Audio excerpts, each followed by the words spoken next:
Kazoza FM, be your own boss. Bien le bonsoir à vous chers auditeurs, vous tous qui êtes branchés sur la 103.3, la Kazoza FM, la station que vous préférez, je le sais très bien. Bienvenue alors, il est exactement 19h30, le moment de suivre l'émission Kudiko, une émission qui nous parle de l'art et de la culture au Burundi. Voilà, Diogène Rukundo, je suis toujours au micro et je vous souhaite encore une fois la bienvenue. Je vois à la cabine technique, côté son, je vois King Léandre, merci King Léandre. Côté image, parce que nous sommes live sur Facebook, allez-y, tapez Kazoza FM, Kudiko, vous nous verrez live. Je vois Patrick. Côté image, alors, je vous vois aussi, vous tous qui êtes partout où vous êtes, soit dans la maison, toujours au travail, en train de rentrer dans un bus, en train de faire des devoirs, partout en train d'étudier, en train d'écouter l'émission Kudiko. Je vous vois, je vous salue, je vous souhaite une très belle émission et elle le sera, je vous jure. Comme vous le savez très bien, dans Kudiko, nous parlons toujours de l'art et de la culture et chaque jour, un domaine différent qui touche l'art ou bien la culture du Burundi, ok ? Et nous sommes mercredi, comme vous le savez très bien, le mercredi, nous allons au théâtre. Et comme bien sûr, vous tous qui consultez les réseaux sociaux, vous avez vu un truc qui est prévu ce vendredi le 11. C'est prévu, on va parler, on va discuter ensemble autour de la politique culturelle. D'après vous, vous-même, ouais, oui, vous qui nous regardez, c'est quoi la politique culturelle ? Cette réponse, on va peut-être la voir, ou bien on va la voir certainement. C'est pour cela que le festival de théâtre Bouger sans tabou nous a donné un invité qui pourra vraiment nous parler en long et en large de la politique culturelle. Tout d'abord, bonsoir monsieur. Bonsoir. Comment vous sentez-vous ? Ça va. Très bien. Voilà, ouais, et comment avez-vous trouvé nos studios ? Ils sont magnifiques. Comme si vous auriez pu dire autre chose. Genre, ouais, je suis surpris. Mais vous vous sentez bien, vous êtes à l'aise. La clim et tout, ça va. Waouh. La lumière un tout petit peu, tu vois. C'est fort la lumière un peu.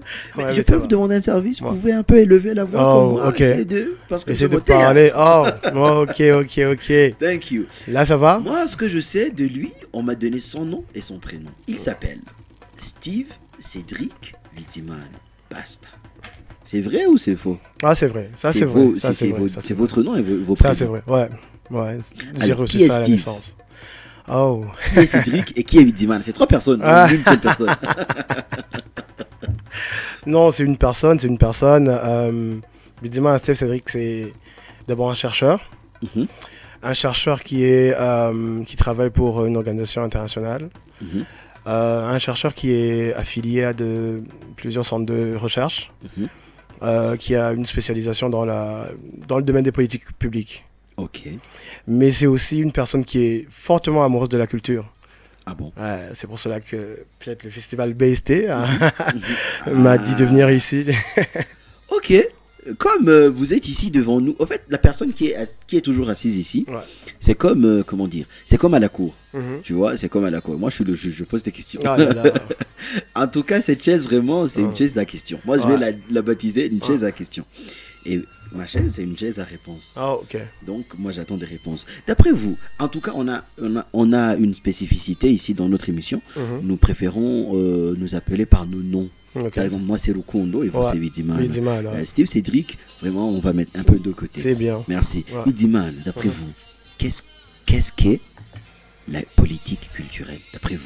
Pour D'après commencer. moi, D'après vous, d'après les recherches que vous ouais, faites. c'est ça, c'est Voilà. mieux parce que j'ai pas fait ce genre de recherche, beaucoup de recherches sur ça. Mhm. Mais tout d'abord, pour comprendre la notion de politique culturelle, il faut savoir analyser et comprendre les deux composantes de ce mot-là. Ok. Dans politique culturelle, il y a politique publique, donc public qui est muet là maintenant, Mhm. et la notion de culture.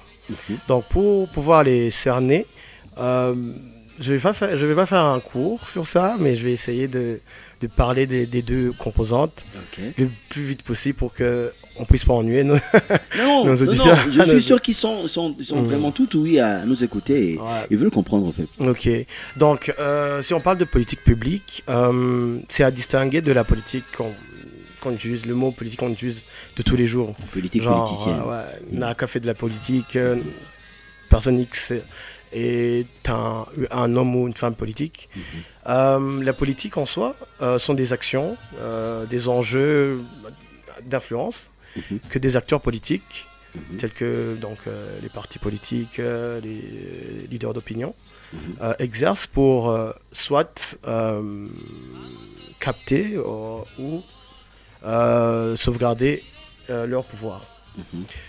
Quand ils sont en train d'essayer de capter ce pouvoir-là, ils ont déjà des idées, ils ont déjà des orientations qu'ils veulent donner à la nation.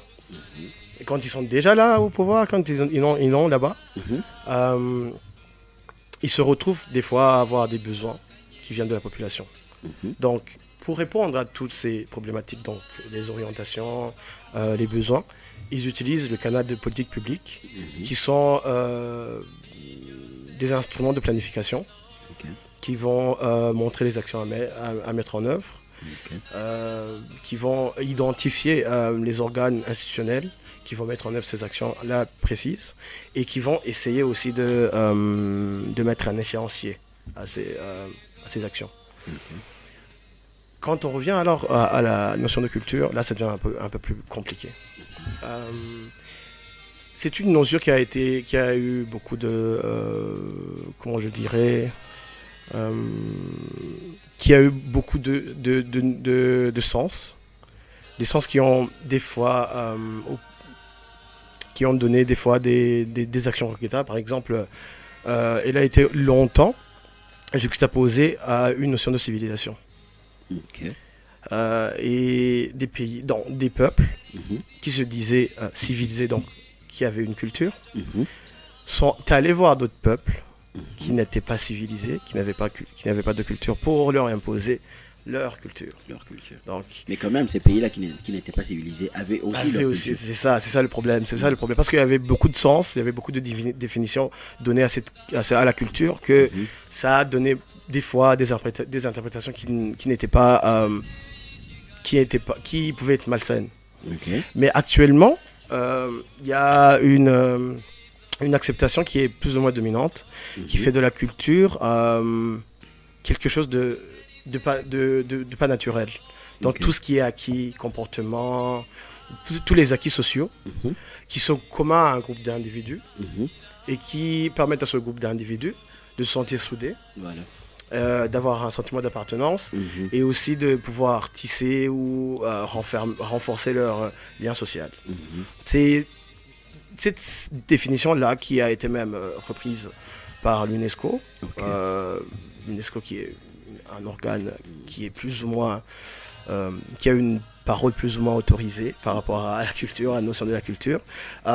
Pouvez me permettre de paraphraser la fameuse définition. Donc selon l'UNESCO, la culture dans son sens le plus large, considérée comme l'ensemble de traits distinctifs, de spirituel, matériel, d'intellectuel et affectif, qui caractérise une société ou un groupe social.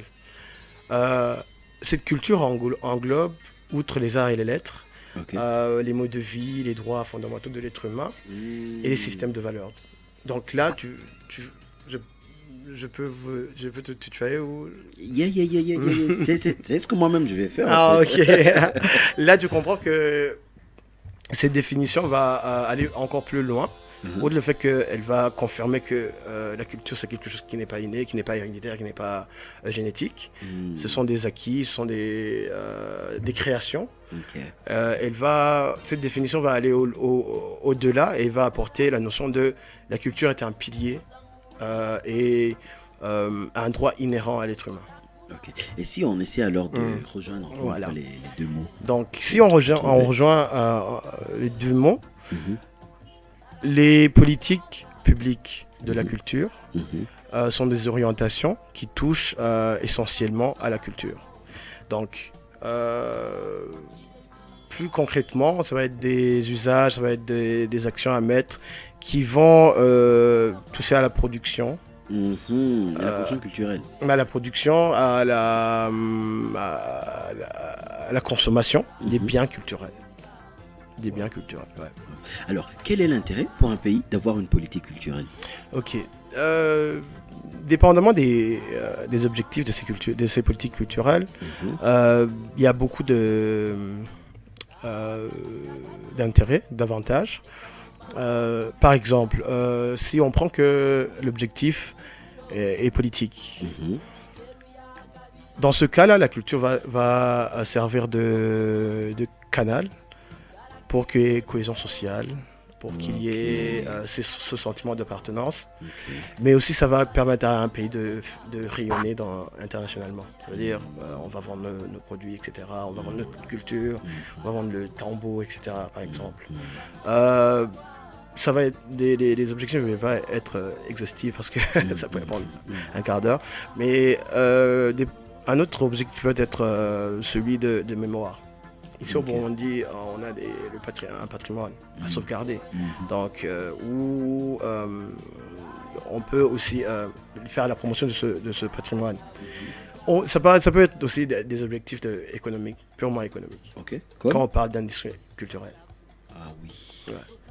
Ah oui. Donc, la promotion de l'industrie culturelle, elle va faire que il va y avoir création d'emplois, il va y avoir source de revenus, etc. Ça peut aussi impliquer d'autres droits qui vont être des droits d'auteur pour que les artistes puissent avoir quelque chose. Et voilà, j'allais vraiment entrer dans ce même angle que vous venez de dire. Quel serait l'intérêt, l'avantage pour les artistes qui vivent dans ce pays-là ayant la politique culturelle? Oui. Premièrement, c'est d'avoir un cadre réglementaire qui régit leurs actions. Ça veut dire, s'il y a des cadres réglementaires, ça veut dire que demain, s'il y a un problème entre un artiste et un autre, par rapport, par exemple, au droit d'auteur, l'artiste, ces artistes-là auront des canaux dans lesquels ils vont pouvoir résoudre leurs problèmes. Le deuxième avantage serait l'avantage d'avoir ces industries culturelles dont on parle. Mais là, c'est direct, c'est un avantage direct. Donc, il y a création d'emplois, il y a création de la monnaie. Donc, peut-être des artistes vont vivre de leur art et de leur création. Le troisième, c'est quand l'État s'implique carrément dans la promotion de ces industries culturelles. Ça veut dire avoir des mesures incitatives par rapport à ces artistes. S'il faut qu'il y ait des exonérations par rapport au matériel, s'il faut qu'il y ait une zone dans laquelle ils travaillent, peut-être qui a des bénéfices tarifaires ou fiscaux. Donc ça peut toucher tout un tas de trucs, mais... je comprends. Peut-être même dans cette même politique culturelle, un État peut se dire, moi je vais, je sais pas, peut-être verser la culture dans le programme national de développement ou bien allouer une certaine somme dans le budget national. Voilà, ça c'est aussi, voilà. Ça fait aussi partie de la... Ouais, la politique publique aussi, elle est là pour chercher les fonds, ou plaider pour que des fonds soient alloués directement du budget national vers le ministère ou les autres partenaires. Et de là même, donc quels sont les inconvénients, les problèmes auxquels se heurtent des artistes vivants ou bien qui sont dans des pays n'ayant pas une vraie culture, une vraie politique culturelle. Ouais, c'est l'opposé de ce que je viens de dire. Ah ouais, normal. Donc, le théâtre, la danse, le cinéma, la littérature, la musique, tous les arts dans notre pays auraient sans exception avantage à la mise en place d'une politique culturelle fixe. Vous croyez? Oui, tous ces arts. Ouais, oui. Tout le monde profiterait. Oui, parce que le but ultime de la politique publique, de la culture, c'est aussi de promouvoir ces diversités. On appelle ça les expressions diverses de la culture. Oui, c'est aussi de promouvoir ça, c'est l'art, le théâtre, etc. Donc ça revient toujours à la même problématique. S'il y a un cadre légal qui est là, s'il y a un cadre politique aussi, parce que c'est aussi de la politique qui est là, ça veut dire que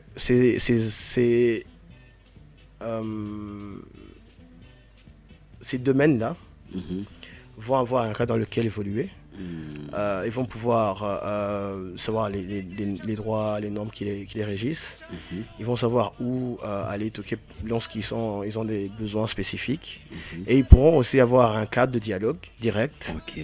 avec cette administration Yes. pour que peut-être les besoins spécifiques, parce que peut-être que les besoins de l'artiste qui est dans le théâtre ne sont pas le même que celui qui fait de la musique.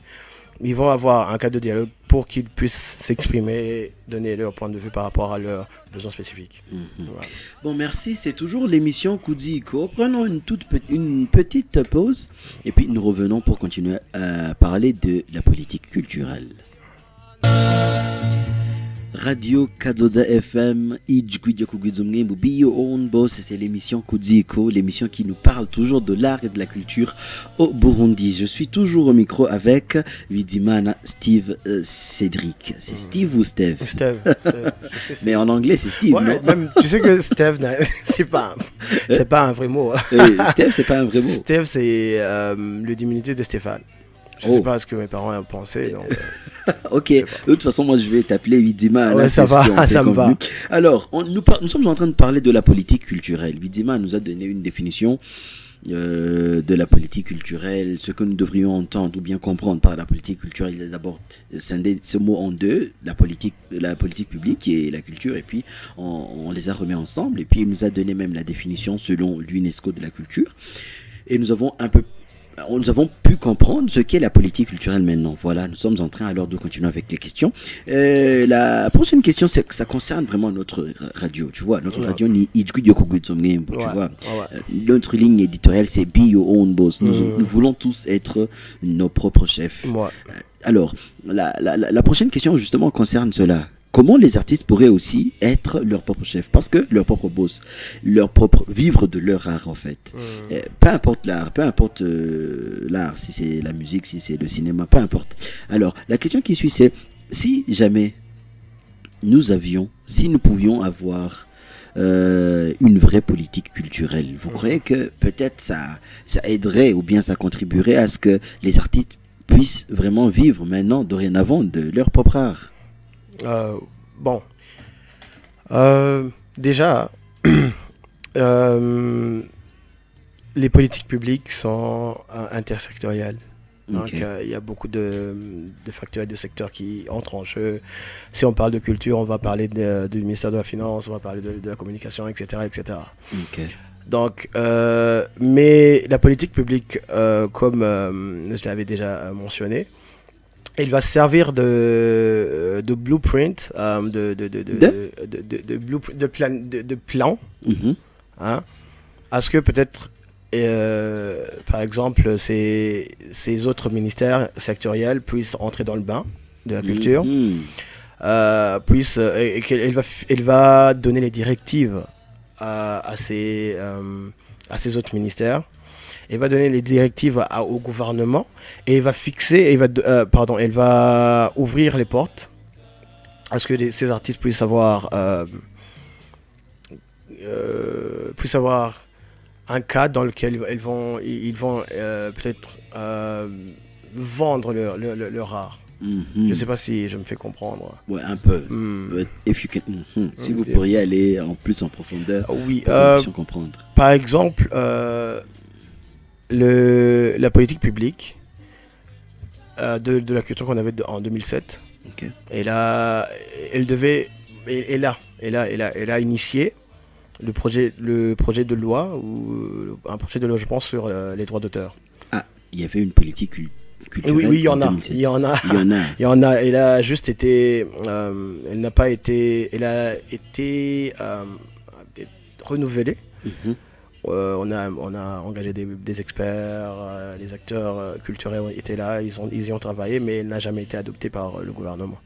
Pas encore, disons. Pas encore. Okay. Mais il y avait déjà en 2007 une politique culturelle. Parfait. Ouais. Ça, je ne savais pas. Je dormirais mon idiot.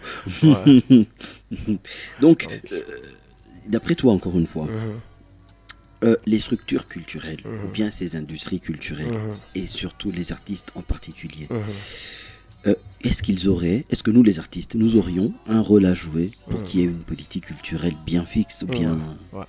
Donc, des bonnes pratiques quand on est en train d'élaborer une politique publique, c'est de consulter les bénéficiaires directs de cette politique publique. Donc, les artistes en soi et les structures pourraient contribuer, pourraient participer directement à l'élaboration ou au renouvellement de cette politique publique-là, pour que, comme je l'ai dit avant, leurs besoins soient mis dans la politique. Et que ça soit cadré dans le sens où ça servirait leurs intérêts, qui sont des intérêts d'intérêt public, et que ça servirait aussi le gouvernement par le biais des entrées qui soient économiques, par le biais du rayonnement de la culture burundaise, etc. Plus la culture elle est bien dans un pays, plus ça attire aussi les touristes. Oui. C'est ce que j'ai déjà vu. Oui, c'est cela que j'ai dit, d'intersectorialité.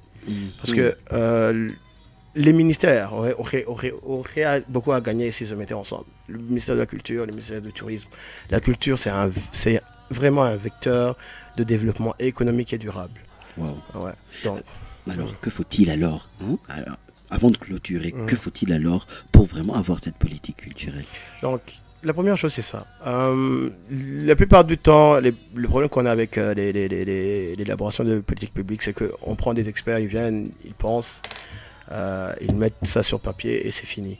Mais une bonne élaboration d'une politique publique doit être consultative et participative. Ça veut dire aller là aux racines, aller voir les premiers concernés, leur demander qu'est-ce qu'on doit faire. Et d'après ce que leurs objectifs, ce qu'ils ont désigné comme besoin, après, venez voir ces experts-là qui peuvent avoir beaucoup d'expérience. N'oublions pas qu'ils y ont travaillé. Mais pour qu'ils puissent peaufiner cette vision de cette politique publique-là. Parfait. Avant, la toute dernière question, en tout cas, vraiment, Il n'y a pas de problème. J'en avais beaucoup. Avant de clôturer, on a vu sur les réseaux sociaux, je l'ai même dit au départ, au début de l'émission, on a vu que ce vendredi, d'après-demain, il y a une soirée, bon, je dirais un débat, une rencontre, je ne sais pas, une discussion, voilà, autour de la politique culturelle. Voilà.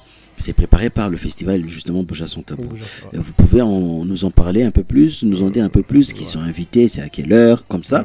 On invite tout le monde pour que tout le monde soit là. Comme tu l'as dit, c'est une discussion. Le festival Bouja Son Tabou voulait lancer cette discussion-là. On se rend compte qu'il y a beaucoup d'acteurs culturels qui sont pas au courant, il y a le grand public qui n'est peut-être pas au courant de la politique culturelle. Donc on s'est dit, pourquoi ne pas en parler? À la base, on se disait, on va intituler ça la politique culturelle pour les nuls, genre. Mais vous auriez dû faire ça. je sais, on a changé à la dernière minute, tu vois. Donc, on s'est dit, on va inviter un délégué du ministère pour qu'il nous parle de cette politique-là, parce qu'il y en a. Ses avancées, son historique. Quels ont été les apports jusqu'à maintenant de cette politique-là, et pourquoi peut-être toucher, comment le renouvellement n'a pas été encore adopté par le gouvernement. Après, on s'est dit, il faut que des acteurs du monde culturel soient là. On a invité Léonce Gabo pour son côté filmographie, Roland Lugero pour le côté livre, culture aussi parce qu'il est touche à tout. Et l'initiateur du festival BST sera là aussi en tant que co-host, mais il va aussi intervenir comme une personne qui a évolué dans le théâtre. Mais aussi on a voulu avoir une certaine... on a voulu faire un jeu de comparaison. Qu'est-ce qui se fait ailleurs? Qu'est-ce qui s'est fait ailleurs? Qu'est-ce qu'on peut apprendre de ceux qui ont déjà une politique publique de culture qui soit plus effective? C'est dans ce cadre-là qu'on a invité la directrice, déléguée je pense, de l'Institut français Parfait. Et on va discuter par rapport à tous ces points-là. Donc le panel est fait par là. Et nous qui serons dans le public, nous aurions peut-être un moment pour poser des questions. Ouais, ou ça donner sera un interactif. Parfait. On veut tout le monde, on veut tout le monde qui soit là, on veut des gens qui soient calés et des gens qui soient pas calés. Ok. On veut des interventions. Et même nous les nuls, au fait. C'est le but. Et à quelle heure? Voilà, c'est à 18h30 au festival Boujanson Tabo qui est à Kabondo. Avenue Lukonwe, Avenue numéro Lukonwe. 13. Voilà. Tu sais, cette chose, on l'a déjà répété maintes fois ici sur cette même chaise sur laquelle tu es assise. J'ai déjà mémorisé l'endroit. Ouais. Alors, chers auditeurs, voilà, c'est la fin de cette émission qui a été très instructive pour moi, j'espère pour vous aussi, parce que je viens d'apprendre beaucoup de choses de la politique publique, la politique culturelle, parce que quand on dit la politique culturelle, il y a le mot public qui est muet. Et nous avons vraiment appris beaucoup de choses ensemble. Et s'il vous plaît, j'insiste que je vois tout le monde là-bas ce vendredi. Moi, j'y serai certainement, mais s'il vous plaît, celui qui ne viendra pas, je lui dirai une chose après. Alors, aidez-moi à remercier Monsieur Widimana. Merci beaucoup d'être venu. Merci pour votre temps. Merci à vous de m'avoir invité. J'espère que le jour où nous aurons encore une fois besoin de vous et qu'on fasse appel à vous, vous répondriez aussi présent. Oui, c'est sûr. Alors, je remercie aussi la cabine technique. Je remercie King Léandre pour le son et Patrick pour l'image. Excusez. Je vous remercie vous tous, chers auditeurs, qui étaient à l'écoute de cette émission. Ne changez pas de fréquence parce que Kadoza FM a toujours de très belles et bonnes émissions. Diogène Rukundo, j'étais au micro. Je vous souhaite une excellente soirée et un bon sommeil. Bye. Kazoza FM, be your own boss.